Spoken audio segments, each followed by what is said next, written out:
نبی کریم صلی اللہ علیہ وسلم کے اس فرمان کی تشریح سے متعلق ہے جس میں آپ صلی اللہ علیہ وسلم نے فرمایا کہ اسلام کی بنیاد 5 چیزوں پر رکھی گئی ہے اور ایمان کا تعلق قول اور فعل ہر دو سے ہے اور وہ بڑھتا ہے اور گھٹتا ہے، جیسا کہ اللہ تعالیٰ نے فرمایا تاکہ ان کے پہلے ایمان کے ساتھ ایمان میں اور زیادتی ہو، اور فرمایا کہ ہم نے ان کو ہدایت میں اور زیادہ بڑھا دیا، اور فرمایا کہ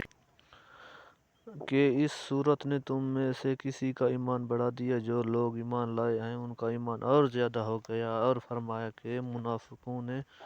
مومنوں سے کہا کہ تمہاری بربادی کے لیے لوگ بکثرت جمع ہو رہے ہیں، ان کا خوف کرو۔ بس یہ بات سن کر ایمان والوں کا ایمان اور بڑھ گیا اور ان کے منہ سے یہی نکلا، اور فرمایا کہ ان کا اور کچھ نہیں بڑھا، ہاں ایمان اور اطاعت کا شعور ضرور بڑھ گیا۔